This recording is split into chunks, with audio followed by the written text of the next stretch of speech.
Bonjour à tous. Bonjour à ceux qui se sont levés si tôt et qui sont venus dans nos bureaux pour nous écouter. Et puis bonjour à ceux en distance. On va commencer tranquillement le temps que tout le monde arrive. Mais on est très heureux de vous accueillir pour ce petit webinaire sur le duo Mission Éco-Paysage et Label Biodiversity. On va vous montrer pourquoi c'est un combo gagnant dans les projets de construction de la phase conception à la phase exploitation. Je ne vais pas être tout seul pour parler aujourd'hui ce matin. Je vais être accompagné de Ariane et Victor. Ariane, éco-paysagiste chez nous. Victor directeur du pôle biodiversité, donc du pôle Gondwana au sein d'ARP Astrans, et moi-même, chef de projet écologue en charge des sujets de certification et labellisation. On a aussi le point commun d'être tous les trois assesseurs biodiversity. Ça nous fait un autre point commun. Pour vous présenter un peu le déroulé de cette matinée, de cette heure et demie, on va déjà commencer doucement pour, comme je vous ai dit, accueillir tout le monde. Vous présenter un peu les différents métiers d'Arpastrans et notamment le spectre de Gondwana sur ses activités, pour ensuite aller dans le vif du sujet sur la dualité éco-paysagiste et label biodiversity, en quoi c'est un combo gagnant de la construction à l'exploitation. Et finalement, prendre un petit temps de questions-réponses. Donc, n'hésitez pas à distance à écrire dans le chat vos questions et puis on prendra aussi des questions en salle. Quelques mots sur ARP Astrans avant de démarrer pour ceux qui ne nous connaîtraient pas. On s'articule autour d'une raison d'être qui est créer ensemble un immobilier et des villes à impact positif. C'est notre raison d'être qui a été définie il y a quelques années et en parallèle de ça, on a été une des premières entreprises de l'immobilier certifié Bicorp qui vise à avoir un impact positif sur l'environnement, sur les différentes communautés et sur ses employés. C'est une labellisation dont on est assez fier.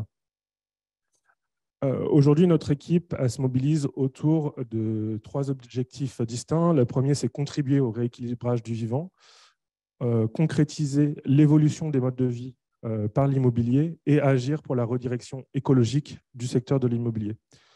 Pour ça, on accompagne différentes typologies de clients, que ce soit des promoteurs, des foncières, des investisseurs, des propriétaires, des utilisateurs, des exploitants, mais aussi des acteurs publics sur différentes missions. Je ne vais peut-être pas toutes les lire là, mais vous avez de la stratégie immobilière, de la conception des espaces intérieurs, l'ingénierie environnementale, que ce soit sur des sujets environnementaux plutôt classiques, carbone, énergie, mais aussi sur les sujets de biodiversité et sur les sujets aussi de certification, de labellisation dont on va parler aujourd'hui, tout ça en prenant en compte à chaque fois le prisme du changement climatique.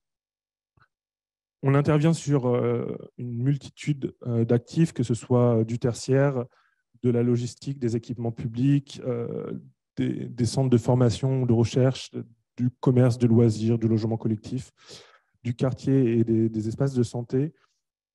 On a une forte typologie d'actifs sur lesquels on intervient. On a aussi une multitude de contextes sur lesquels on intervient, notamment des actifs en rénovation et en requalification, notamment des espaces de friche.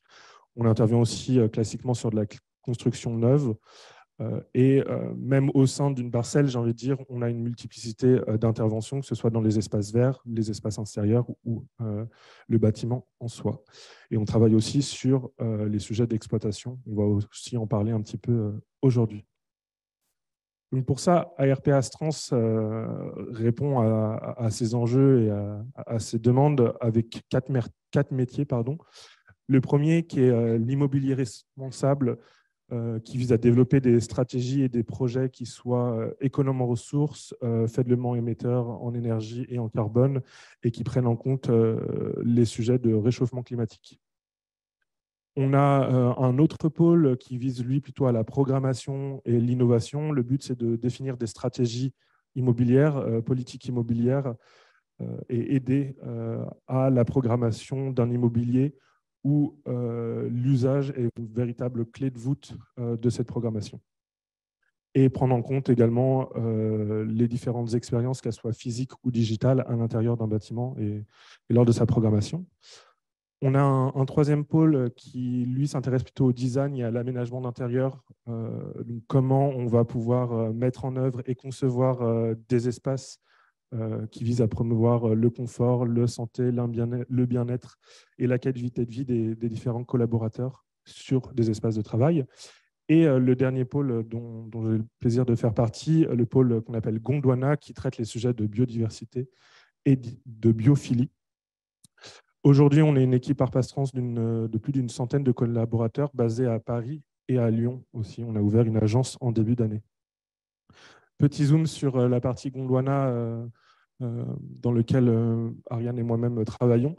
On a 3 corps de métier. D'abord, le conseil et la stratégie. On va faire intervenir des écologues pour définir des stratégies biodiversité, que ce soit pour l'intégration dans une politique RSE ou bien sur des projets pour définir un schéma directeur en lien avec la biodiversité ou définir ensemble des indicateurs de biodiversité qu'on va pouvoir suivre sur un patrimoine, un portefeuille d'actifs.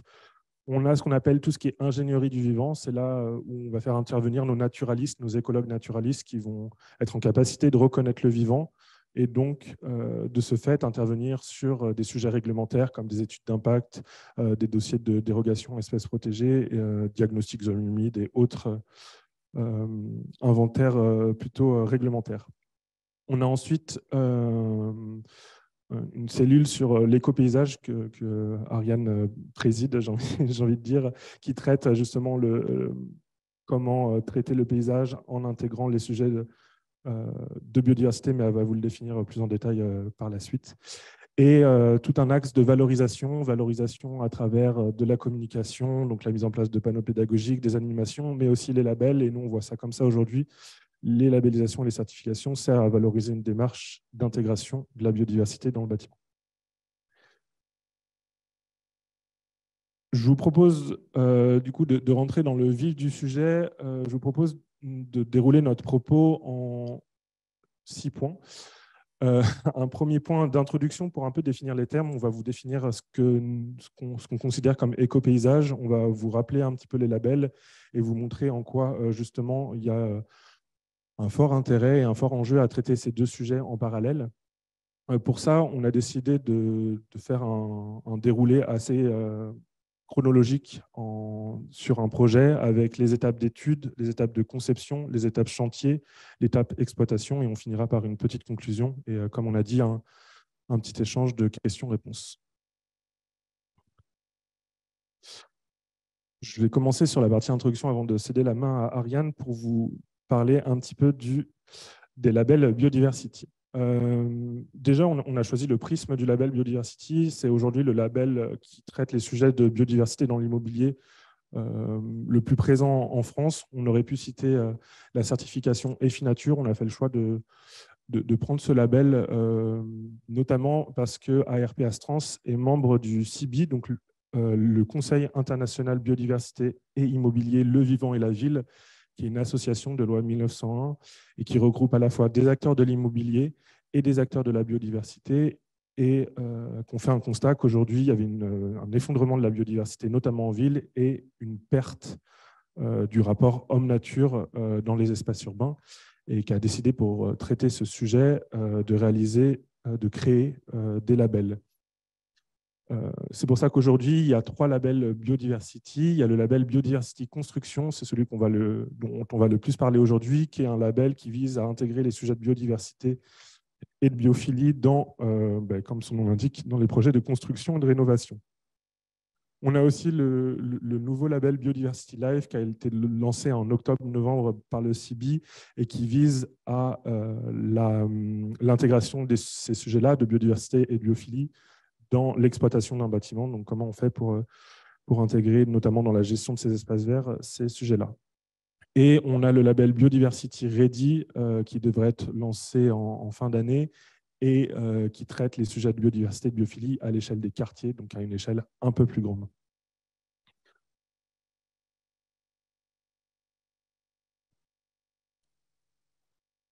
Aujourd'hui, comme je vous ai dit, Gondwana fait partie du CIBI. On a remporté en 2019 et 2022 le trophée de l'assesseur mobilisé qui fait suite à une équipe de 5 assesseurs aujourd'hui, même 6 si mes calculs sont bons. Biodiversity accrédité. Le label Biodiversity, il fonctionne avec des personnes, des écologues qui sont accrédités, qui sont en capacité d'accompagner une maîtrise d'ouvrage à l'intégration de ces sujets de biodiversité et de biophilie dans un projet. Aujourd'hui, on est riche d'un peu plus de 120 projets sur les différents labels, que ce soit qui soient labellisés ou en cours de labellisation, que ce soit des projets pilotes ou des projets non pilotes. Donc, on a notamment des projets pilotes sur le label Biodiversity Ready et le Biodiversity Life et un peu plus de 100 projets en labellisation biodiversity construction.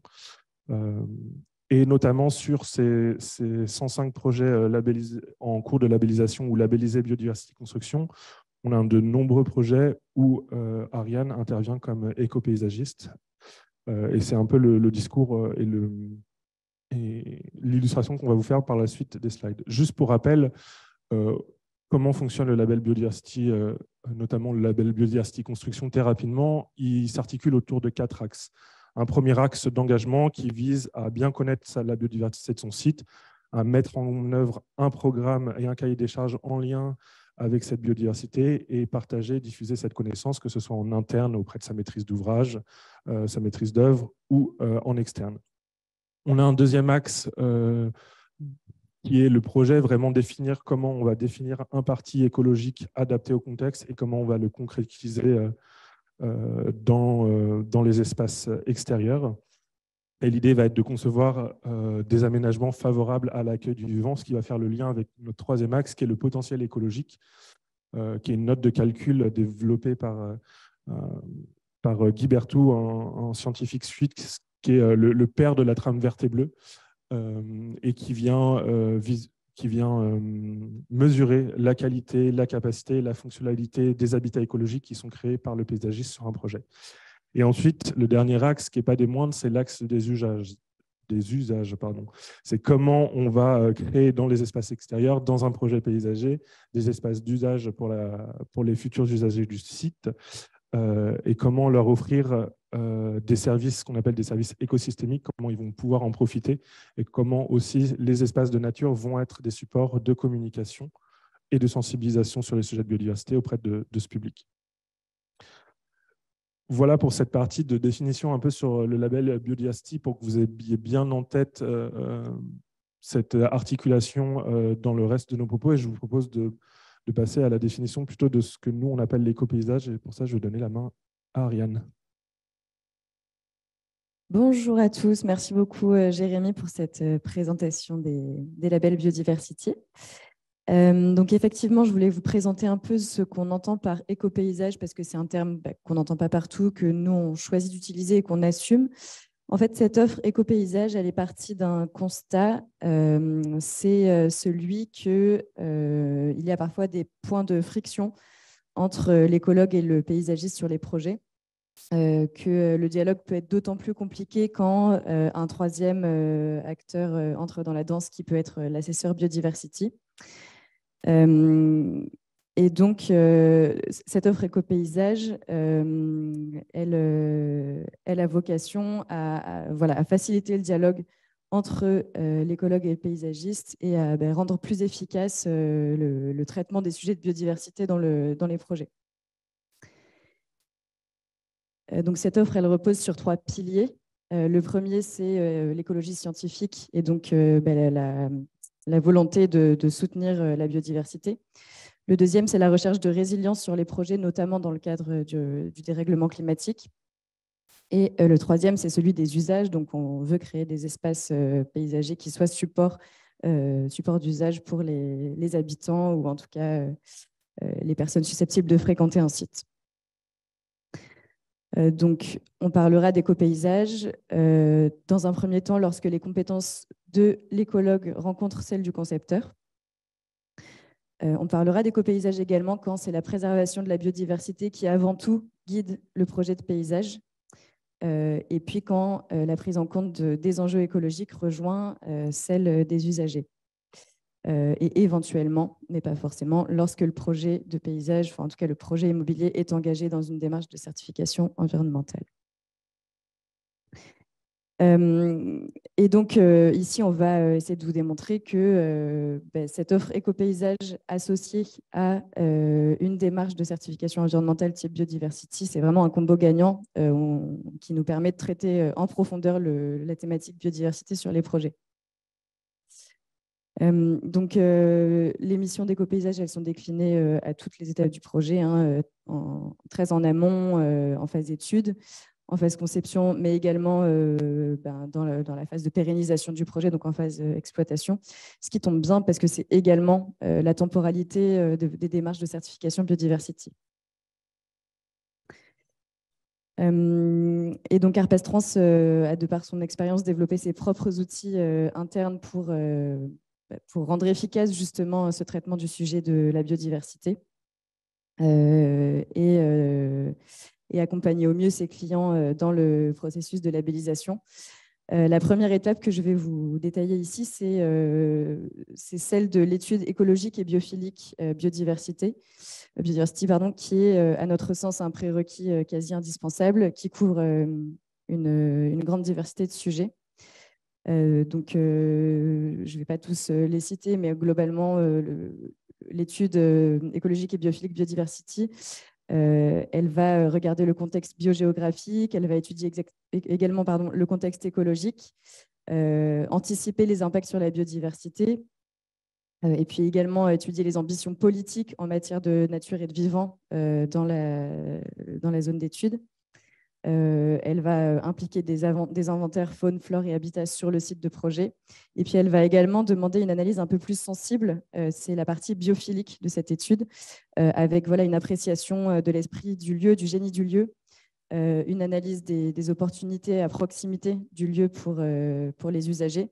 Et puis, une analyse donc un peu plus sensible et sensorielle des qualités du site, donc avec vraiment un regard sur les 5 sens humains. Donc, cette étude écologique, elle va tout d'abord apprécier les caractéristiques dites abiotiques du site d'étude, c'est-à-dire notamment, entre autres, la géologie et la pédologie. Pourquoi ? Parce que tout simplement, ces critères ils vont venir influencer la palette végétale. En effet, donc, la végétation ne sera pas la même qu'on soit sur un sol acide ou basique, sur un sol riche, sur un sol pauvre, etc. Et notamment, c'est des caractéristiques qui peuvent varier localement et très fortement, notamment en contexte urbain où on a une hétérogénéité des sols qui est très importante.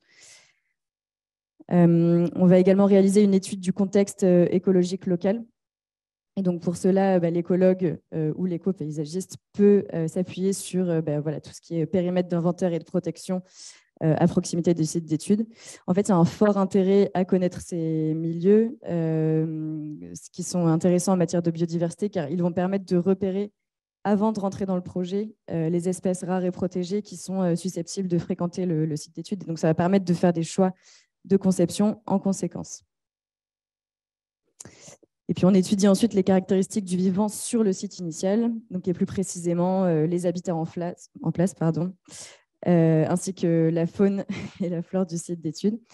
Et on peut avoir de très belles surprises. Hein. Donc, on a observé, je crois que c'était l'année dernière, un renard sur le site de Marly qui a été détecté avant le début des travaux et des mesures de préservation ont pu être prises pour limiter au maximum le dérangement. Et on a appris que ce renard était toujours présent sur le site maintenant que le projet est livré.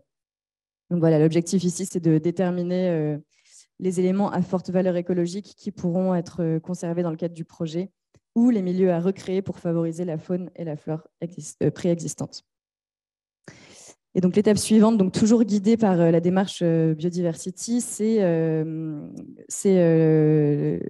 celle de la définition des espèces cibles du projet. Et donc, pour définir ces espèces, on va pouvoir s'appuyer sur 2 concepts d'écologie qui sont respectivement le concept d'espèce parapluie et le concept d'espèce clé de voûte.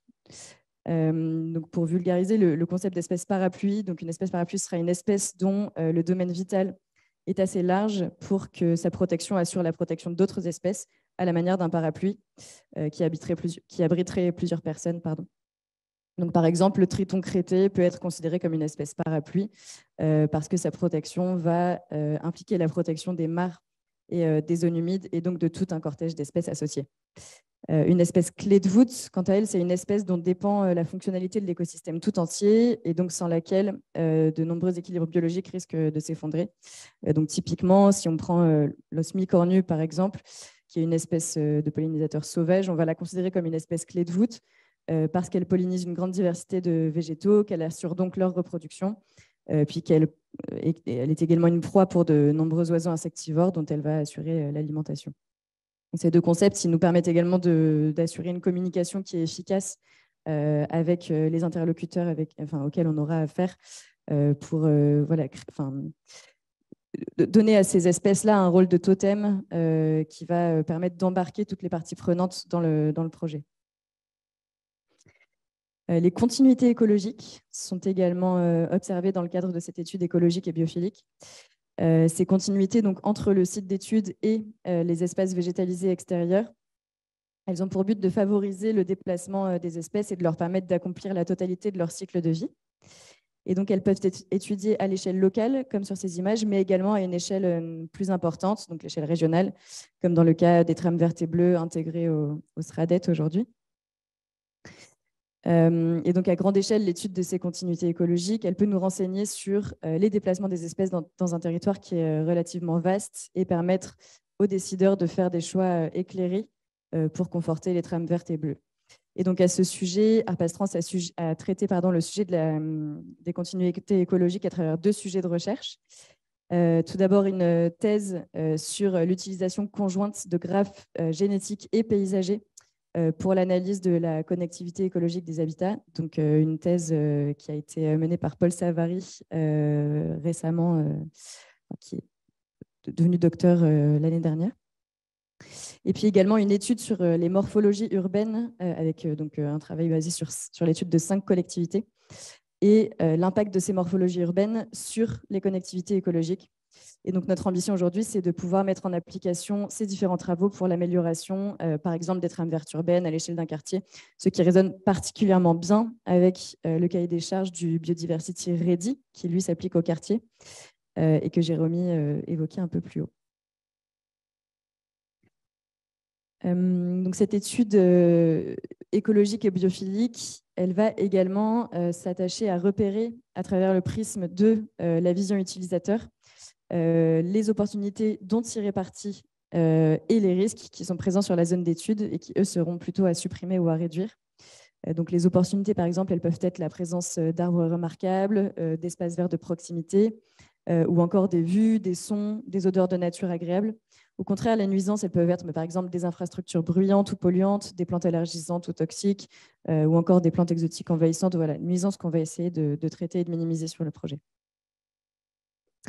Et enfin, ce que j'aimerais dire, donc là, je sors un peu du cadre biodiversity parce que ce n'est pas forcément un sujet qu'on nous demande de traiter dans ces labels, mais le fait d'avoir une mission conjointe d'écologues assesseurs biodiversity et d'éco-paysagistes, ça va donner l'opportunité de repérer lors d'un passage sur site les gisements de matériaux qui pourraient être réemployés dans le cadre d'un projet paysager. Donc, par exemple, sur ce projet fictif ici, on remarque la présence de briques, de pavés, d'un sol pierreux, d'une végétation enfrichée ou d'arbres qui seraient à abattre pour des raisons sanitaires. Voilà, toutes ces ressources peuvent être valorisées dans un projet de paysage, par exemple pour créer des haies sèches qui constituent des refuges intéressants pour la faune, pour créer des murets de pierres sèches.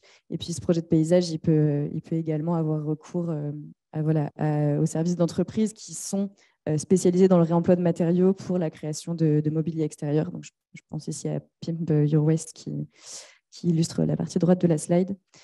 J'en profite également pour dire que le fait de réemployer des matériaux locaux, ça vient également participer à l'esprit du lieu, ça vient raconter l'histoire du site, tout en limitant les impacts environnementaux liés à un approvisionnement qui viendrait de plus loin. Et donc, ça contribue à inscrire le projet dans une dynamique d'économie circulaire, ce qui est à favoriser absolument aujourd'hui. J'en ai fini avec cette partie études et je vais laisser la parole à Jérémy qui va plutôt rentrer dans le sujet de la conception, toujours à travers la vision du label Biodiversity. Oui, merci Ariane pour cette partie étude. Et effectivement, on l'a vu, en fait, se rendre sur site et faire une étude va permettre de nourrir à la fois la partie écologie, mais surtout la partie paysage, éco-paysage, d'où l'intérêt de traiter ces deux sujets en parallèle. Et on va dérouler le fil avec la partie effectivement conception. On a décidé de sélectionner 9 sujets qu'on trouvait intéressants de développer, qui rejoignaient à la fois des aspects du label Biodiversity, à la fois des aspects écologiques et finalement des solutions qui sont traitées par un éco-paysagiste quand il est présent sur le sujet, et vous montrer qu'il y a un intérêt à que ce soit la même personne, ou en tout cas la même entreprise, comme on peut le proposer chez RPA Sens, qui traite ces sujets-là. On va commencer par peut-être le plus évident, c'est le sujet de la palette végétale. Aujourd'hui, le label Biodiversity, il demande de travailler travailler la palette végétale en lien avec le contexte pédoclimatique qui aura pu être identifié dans les études, et de viser des seuils d'indigénat selon les niveaux escomptés de 50, 70, 95%. Aujourd'hui, l'intérêt de travailler avec un éco-paysagiste de plus et un assesseur de biodiversité qui font partie d'un même groupement, c'est que l'éco-paysagiste va avoir en tête ces exigences-là et va pouvoir s'appuyer notamment sur les différentes régions biogéoclimatiques dans lesquelles s'inscrit son projet. Donc, c'est la carte en bas à gauche, et prendre en compte aussi les sujets de réchauffement climatique qui fait qu'aujourd'hui, on a des espèces, on a illustré là avec le chêne vert, des espèces de plantes et notamment d'arbres qui migrent à cause du changement climatique. Donc, on a des aires de répartition qui évoluent assez rapidement aujourd'hui en France. Et l'éco-paysagiste, en ayant ces sortes de contraintes, ou en tout cas cette volonté d'intégrer une palette végétale locale, va pouvoir s'aider d'outils comme Tela Botanica ou VGstock. VGstock, pardon, est un outil qui permet de voir si on a les espèces qu'on recherche disponibles en pépinière. Et ça va pouvoir vraiment concrétiser l'ambition écologique de la palette végétale dans les CCTP et dans les espèces qui seront plantées au final, et pas avoir cette problématique d'un écologue qui préconise des espèces qui sont finalement pas disponibles en pépinière. Là, voilà, il y a une vraie continuité pour une réalisation technique in fine sur le site. Pareil, sur la palette végétale, le label Biodiversity demande de prendre en compte la santé des usagers et de gérer tout ce qui est espèces indésirables, que ce soit allergènes ou pathogènes, et les espèces invasives.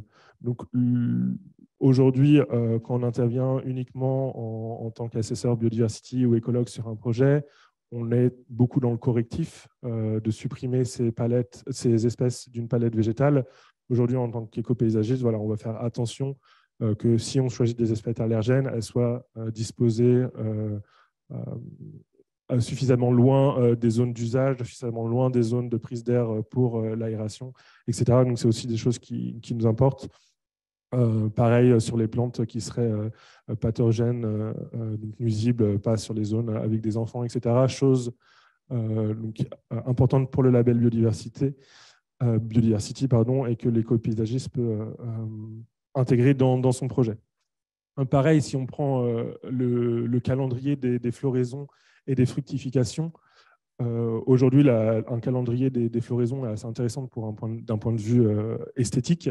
Ça a tout son intérêt. Et l'éco-paysagiste va pouvoir en plus amener le calendrier de fructification pour travailler tout ce qui est disponibilité des ressources alimentaires pour la faune notamment. Donc, c'est toujours travailler avec ce duo-là et justement permettre d'augmenter le potentiel écologique d'un futur habitat et du coup jouer aussi avec les outils que propose le label Biodiversity.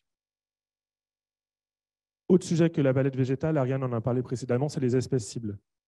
Là, on vous a illustré 5 espèces cibles qu'on avait définies sur différents projets et les différents aménagements qu'on a pu proposer pour les intégrer. Donc, ça permet aussi d'intégrer des aménagements qui soient plus ou moins spectaculaires et pouvoir les intégrer dans un projet paysager et pas juste faire comment dire, poser quelques nichoirs sur une façade, quelques pierreries à un endroit, vraiment les intégrer dans un projet paysager. Et notamment, c'est l'idée de ma slide après, traiter l'aspect esthétique. On est convaincu que l'accueil de la biodiversité et l'esthétisme doivent se rejoindre et que c'est le rôle de l'éco-paysagiste de faire le lien entre ces deux sujets. Comment traiter l'accueil de la biodiversité? Là, on a pris l'exemple de nichoirs et d'hôtels à insectes. Il y a une diversité sur le marché de nichoirs et d'hôtels à insectes qui soient rustiques ou plus design. Et l'idée, c'est de s'adapter à l'ambiance d'un site, à aussi ses objectifs en termes d'esthétisme. Et par l'image en bas à droite qui est illustrée, c'est qu'on peut traiter des sujets de mise en place de prairies fleuries, par exemple, avec un travail esthétique. Et c'est tout l'intérêt de travailler avec un éco-paysagiste. Et l'intérêt de travailler avec un assesseur biodiversity, c'est qu'il va pouvoir le valoriser finalement naturellement dans le label parce qu'il y a des exigences de mise en place d'actions pour les espèces cibles et, comme on l'a dit, l'augmentation du potentiel écologique, tout en restant dans un cadre esthétique qui est vertueux pour le projet, en tout cas qui permet de s'adapter à la volonté d'une maîtrise d'ouvrage de créer aussi un projet qui lui ressemble.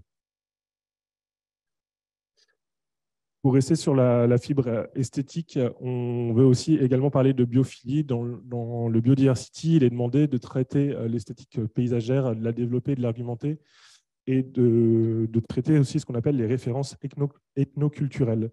Donc c'est quelque chose qui est important et un éco-paysagiste qui a l'habitude de traiter avec le Biodiversity va pouvoir le traiter assez naturellement.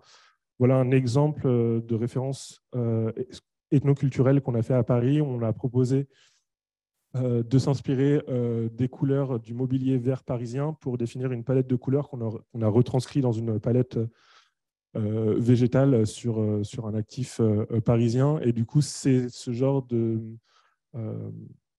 conception qui peut être valorisée dans une labellisation biodiversity et que l'éco-paysagiste peut aussi prendre en compte en ayant en tête bien ces exigences-là. Sur les sujets de biophilie, un peu plus classiquement, c'est le travail des 5 sens.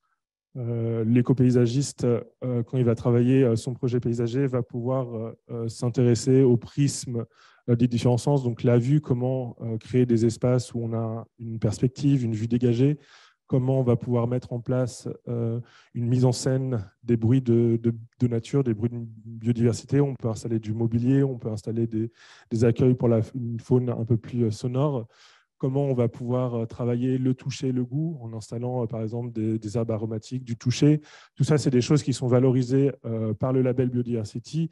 Et si elles sont prises en amont dans la concession par l'éco-paysagiste qui arrive à prendre en compte à la fois ces aspects d'usage et comment ces usages peuvent être en lien ou en tout cas non défavorables à l'intégration de la biodiversité, c'est l'idéal. Autre sujet de biophilie qui nous paraissait important également à traiter, c'est le sujet de la biophilie intérieure. C'est un sujet qui est intégré notamment dans le label Biodiversity Life. On vient s'intéresser à la biophilie intérieure. Aujourd'hui, chez ARP Astrans, sur les sujets de biophilie intérieure, on s'appuie sur les 15 patterns de biophilie qui ont été définis par Terrapin, que ARP Astrans a traduit quand ils étaient encore que 14, ces patterns.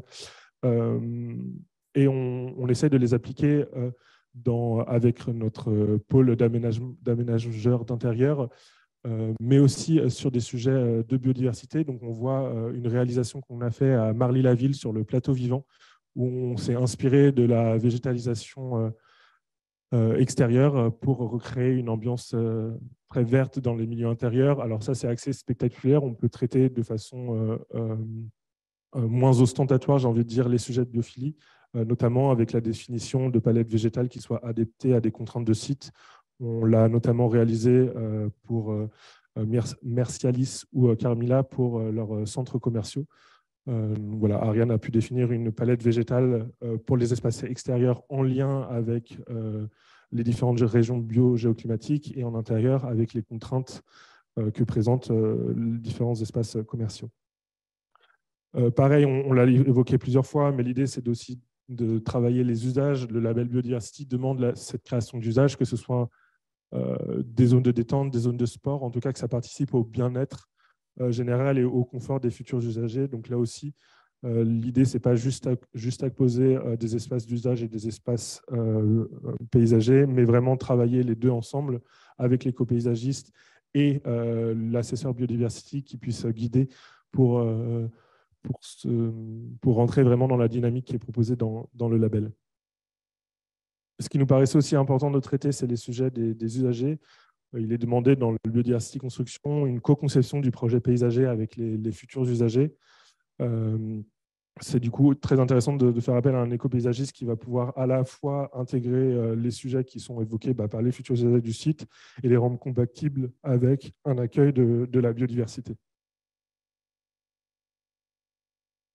Autre sujet qu'on voulait évoquer, c'est le potentiel écologique. Si vous vous rappelez le début de mon introduction sur les labels, c'est vraiment l'axe 3 et c'est comment on va augmenter donc, la capacité, la qualité et la fonctionnalité des différents espaces écologiques qui sont créés sur un site. Et là, c'est aussi je pense que c'est le summum de l'intérêt de travailler avec un assesseur qui connaît bien ce dynamique, parce que derrière ces mots-là, il y a des calculs assez précis sur comment calculer la capacité, la qualité, la fonctionnalité d'un site, et un éco-paysagiste qui va pouvoir transcrire ça de manière effective. Donc, tout l'intérêt de travailler avec une personne qui a toutes les casquettes. L'idée donc, va être, pour augmenter la capacité, c'est maximiser les espaces végétalisés, multiplier les strates végétales et favoriser les espaces d'un seul tenant, donc limiter le fractionnement des habitats. Sur la qualité écologique, on va travailler notamment sur les palettes végétales, travailler une diversification aussi des différents faciès et la recréation d'habitats écologiques remarquables tout en limitant les perturbations humaines. Sur tous les sujets de fonctionnalité, ça va faire le lien avec ce qu'on s'est dit sur les espaces cibles, mais ça va être de mise en place d'espaces refuges, travailler la palette végétale, comme on s'est dit, pour travailler les fructifications, qu'elles soient présentes le plus longtemps possible au cours de l'année, et connecter les différents espaces verts entre eux. Donc là, c'est vraiment la concrétisation de l'effort à la fois de l'assesseur biodiversité pour maximiser ces indicateurs et de l'éco-paysagiste pour traiter le sujet de la biodiversité tout en travaillant un paysage esthétique. Dernier petit sujet qu'on trouvait aussi important d'évoquer, parce que je trouve que c'est un sujet qui est pertinent dans le sens où il est vraiment l'écho de la résilience de certains projets. C'est tout ce qui est traitement de l'eau. Le label Biodiversity en parle. Il favorise tout ce qui est gestion des eaux à ciel ouvert, tout ce qui est connexion à la trame bleue, bassin de phytoépuration, et puis des objectifs en termes de coefficient de biotope par surface et de pleine terre. Et aujourd'hui, l'éco-paysagiste, il est en capacité, en prenant en compte ces exigences du label et la conception paysagère, de proposer des solutions comme par exemple des grilles perforées en bordure d'espaces végétalisés qui permet un ruissellement dans les espaces verts, des nivellements pour que, encore une fois, les espaces imperméabilisés se déversent dans les espaces non imperméabilisés et travailler avec l'écoulement gravitaire et finalement la topologie d'un site pour traiter ces sujets-là de façon, encore une fois, esthétique et en lien avec l'intégration de la biodiversité. Tout ça, on peut se dire que ça va être compliqué d'intégrer en espace, en milieu urbain. On voulait vous donner quelques exemples sur justement l'intégration de la biodiversité dans le bâti. À gauche, vous avez un projet dans le 15e arrondissement de Paris où on a travaillé les sujets de vraiment des espèces cibles et le travail la définition d'espèces cibles et d'espèces qu'on voulait accueillir sur le bâti a guidé vraiment cette vision, même plus que paysagère, architecturale, pour l'intégration notamment de nichoirs intégrés dans le bâti. Donc, on ne les a pas seulement posés, on les a intégrés comme des briques de construction au bâti pour pouvoir accueillir notamment des pipistrelles dans les zones les moins éclairées du site et ensuite des divers oiseaux et l'entomofaune, enfin des insectes pollinisateurs sur les espaces verts et notamment de nombreux nichoirs à martinets. Donc, on espère que ce projet qui est livré en 2024-2025 va pouvoir accueillir cette espèce incroyable que sont les martinets en plein centre de Paris, dans le 15e arrondissement. Et à droite, on a traité, c'est un projet dans le 19e arrondissement, rue Petit, dans lequel on a végétalisé, poussé à la végétalisation de toitures. On a poussé pour dépasser le sujet de la toiture végétale expansive avec du sédum et créer une véritable toiture, ce qu'on appelle nous biodiverse. On a créé différents faciès, on a réutilisé du bois qui était fourni par les entreprises d'espaces verts de leur chantier à proximité pour travailler une toiture biodiverse qui soit favorable au sujet de la biodiversité. Donc on voulait aussi montrer par cette slide qu'il y a un vrai intérêt de traiter ces sujets de biodiversité et d'intégration éco-paysagère en lien avec le label Biodiversity. Ce que je ne vous ai pas dit, mais ces deux sites sont du coup, les deux sont labellisés Biodiversity Construction. Même en espace urbain assez contraint, ces sujets-là d'éco-paysage, de biodiversité et de labellisation. Donc, du coup, l'intérêt en phase conception de travailler avec une équipe qui intègre à la fois un éco-paysagiste, donc la partie écologue, paysage, et un assesseur biodiversity, ça va permettre en fait d'éviter des allers-retours qui sont pénibles pour tout le monde entre paysagistes et assesseurs écologues pour vérifier notamment les différents documents, que ce soit à l'échelle d'un quartier, donc avec le Biodiversity Ready, les CPA-UPE, les fiches de l'eau, mais aussi pour le label Biodiversity Construction, le PC avec la notice paysagère et les différents CCTP. Ça va éviter cette relecture chronophage et aussi cette perte d'information et d'ambition biodiversité. Et vraiment l'intérêt de travailler avec un assesseur et un éco-paysagiste, ça va permettre de traduire les ambitions de biodiversité dans ces documents techniques et finalement de traduire techniquement les préconisations qu'on avait faites lors des études, lors de la conception, dans la réalisation et notamment dans la phase chantier. Et c'est là où je donne la main à Ariane pour développer un peu cette partie-là. Oui, donc effectivement, un autre intérêt des missions conjointes éco-paysage et biodiversité, c'est d'avoir une vigilance accrue sur les sujets de biodiversité en phase chantier. Et notamment donc, au niveau du planning des travaux, au niveau des protections d'espaces ou d'éléments de nature à préserver, au niveau de la gestion des terres, des sols en place, de la gestion des espèces invasives et enfin de la sensibilisation et de l'engagement des équipes dans ce sujet de préservation de la biodiversité. Donc, pour revenir sur le phasage du chantier, donc vous avez ici par exemple un tableau des périodes de sensibilité pour différentes actions.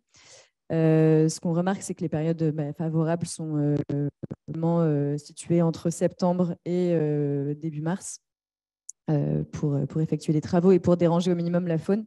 Et en fait, le fait d'avoir cette double mission paysagiste et écologue assesseur, ça permet d'avoir vraiment quelqu'un qui porte au sein des équipes projet, des équipes conception, ces ambitions d'un phasage respectueux de la biodiversité. Si je prends la question le sujet de la vie faune, par exemple, on va venir essayer d'éviter au maximum tout abattage d'arbres entre les périodes entre mars et fin août.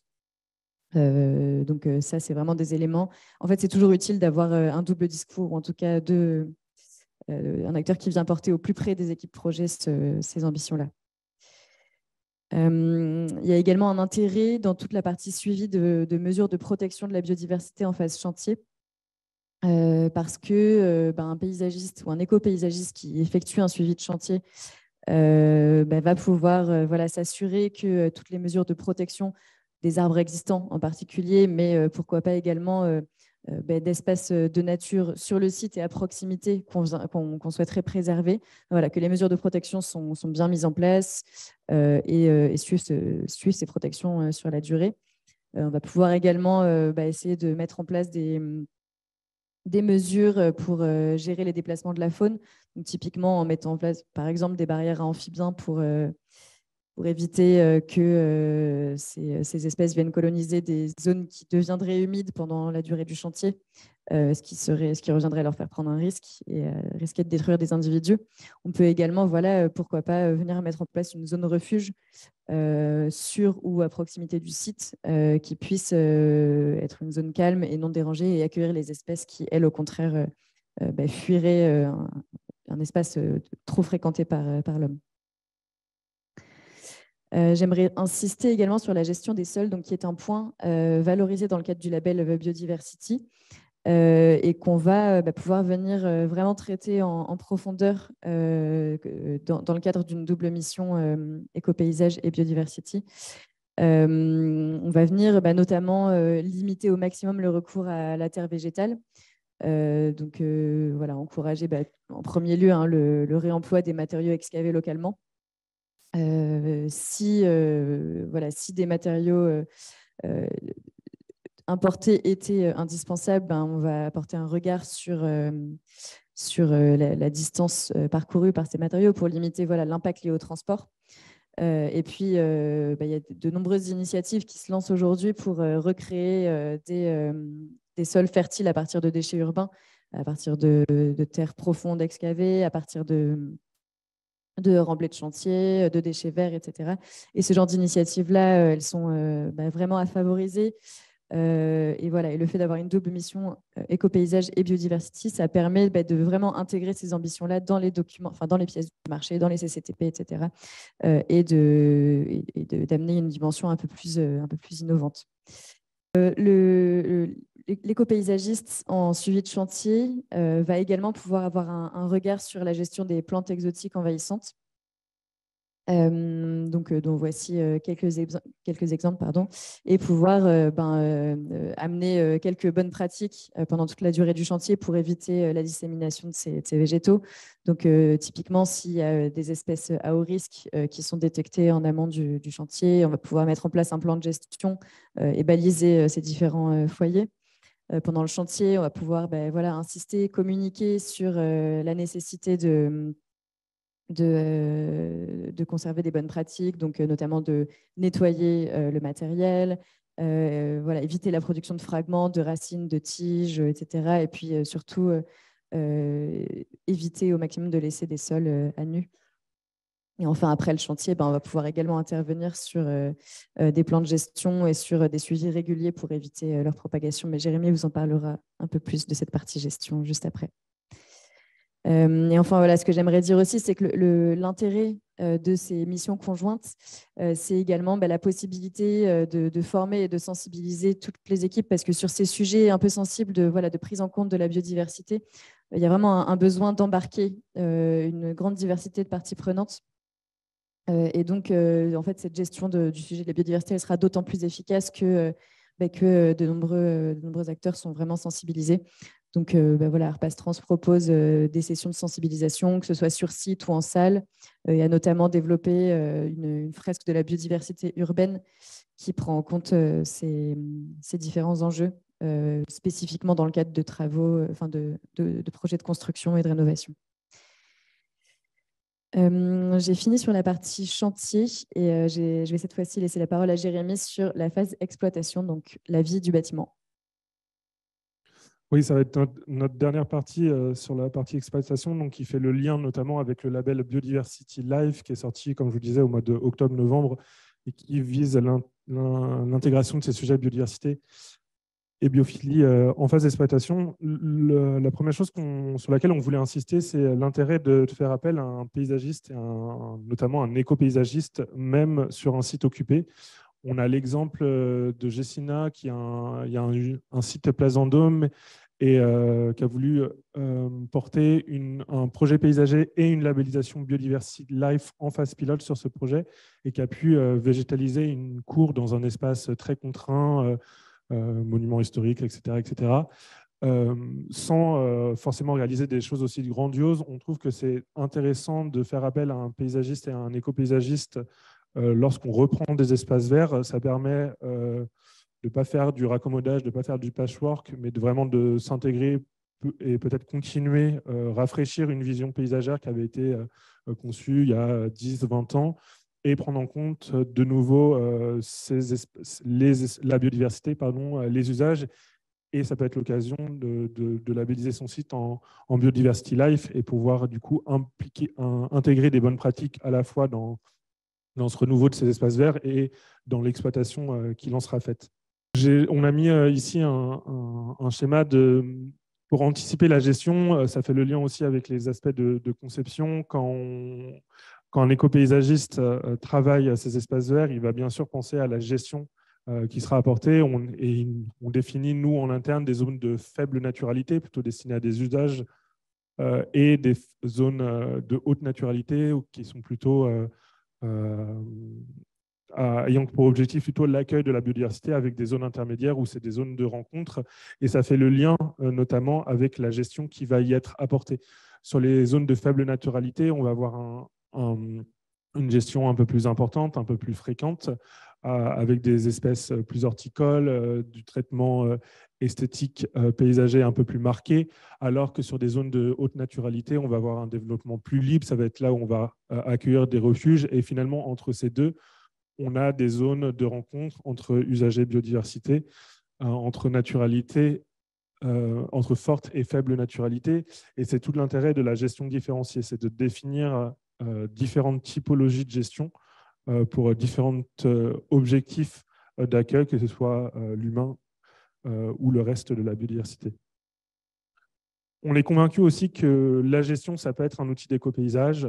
C'est un exemple là de tonte différenciée où finalement, par la mise en place d'une gestion appropriée, on va créer à 10 ans un nouveau paysage. D'où l'intérêt de prévoir aussi sa gestion sur un site avec des idées en tête. Et c'est tout l'intérêt de l'éco-paysagiste qui va pouvoir aussi se projeter à 3, 4, 5, 10 ans pour créer un nouveau paysage a posteriori. Et ça, c'est des choses qui sont totalement intégrables dans une démarche Biodiversity Life, qui est une démarche d'amélioration continue, où on vient intégrer au fil des années des actions, si ce n'est correctives, en tout cas d'amélioration sur les sujets de biodiversité et de paysage. Donc ça, c'est un bon exemple d'action qu'on peut réaliser, décider de concevoir avec un éco-paysagiste une gestion alternative d'un espace initial uniforme pour en faire un espace varié et accueillant pour la biodiversité à N+10.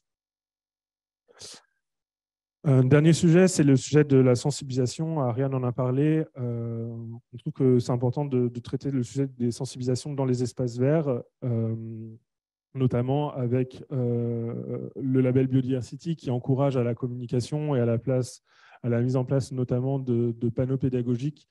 Encore une fois, il est intéressant de travailler avec un concepteur, un éco-paysagiste qui va pouvoir intégrer du mobilier qui soit en lien avec l'ambiance paysagère, architecturale d'un lieu pour créer différentes typologies dans ce cas-là, de panneaux pédagogiques.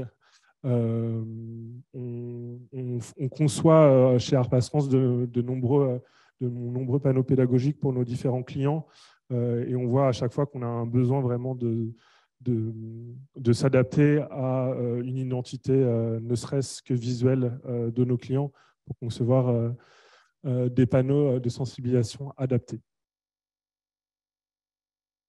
Voici pour la partie exploitation. Je te laisse la mot sur. On fait une conclusion à deux voix. Je te laisse commencer, Ariane. Oui, effectivement, on va faire cette conclusion à deux voix. Globalement, donc, on vous a déroulé les grandes lignes d'une mission conjointe éco-paysage et biodiversity, en essayant de vous montrer que, à notre sens, c'est une manière de traiter, d'aborder ces sujets de biodiversité qui est beaucoup plus efficace et qui effectivement présente des avantages, notamment pour l'usager qui va bénéficier d'espaces de détente et de convivialité en extérieur, qui va également bénéficier pouvoir être sensibilisé sur ces espaces par une signalétique adaptée et par des usages extérieurs. Et puis enfin, on va venir amener une dimension, un regard sur le confort dans les espaces extérieurs, notamment le confort climatique et le confort acoustique. Confort climatique qui est d'autant plus important dans un contexte de dérèglement climatique. Il y a également des avantages pour le vivant. Comme vous le disiez plus tôt, on traite ce double sujet, usager et biodiversité. Le vivant va bénéficier d'une palette végétale qui est indigène, qui va venir chercher à maximiser la diversité des strates, des espèces, la diversité génétique, etc. Et puis, on va prendre en compte également la question de la faune sur le projet, en venant recréer des habitats pour différentes espèces animales.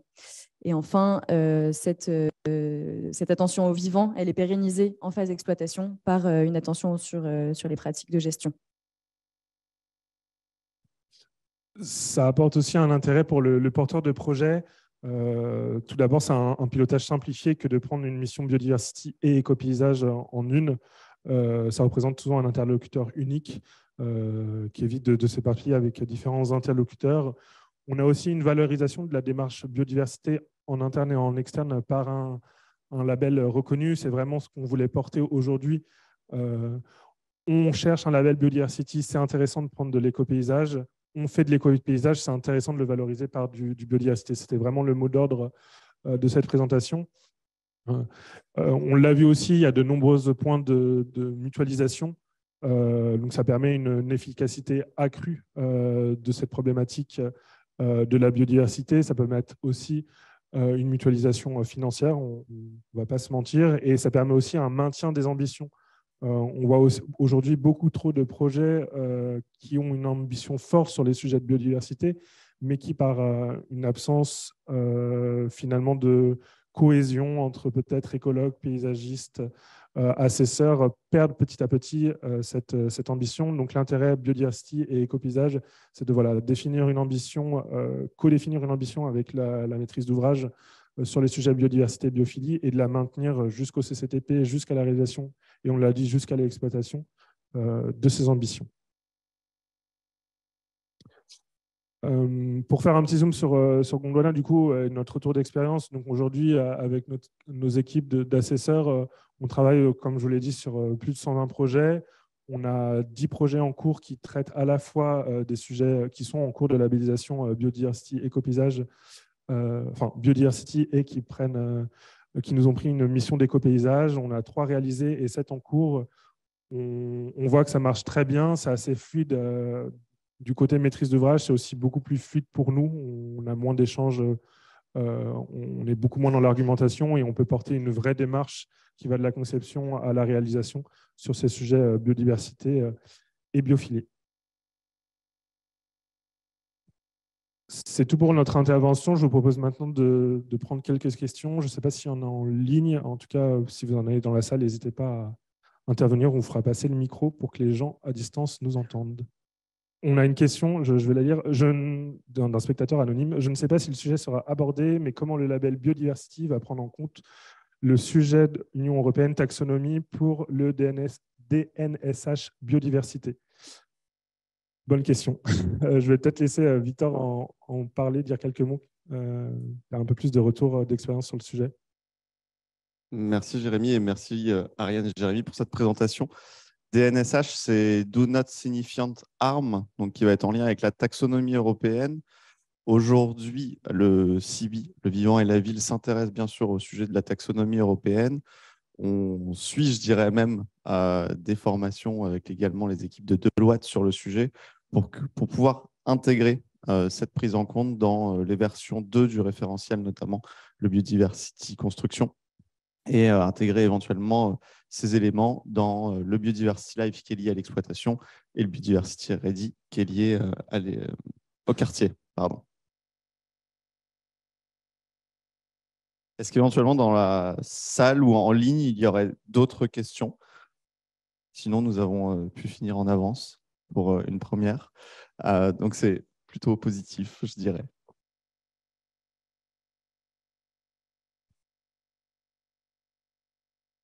Dans ces cas-là, je vais laisser Jérémy clôturer ce webinaire. Merci à tous. N'hésitez pas, si vous avez d'autres questions, à nous contacter par mail. Et puis, pour ceux en salle, n'hésitez pas à venir nous voir pour discuter avec nous de ces sujets-là. J'espère que vous aurez appris des choses à la fois sur l'éco-paysage et l'intérêt de traiter les sujets de label Biodiversity. Donc voilà, je vous remercie encore une fois d'être venu, de vous être connecté, de vous être déplacé. Et à très bientôt. Et n'hésitez pas encore une fois, si vous avez des questions, à nous contacter directement. Merci.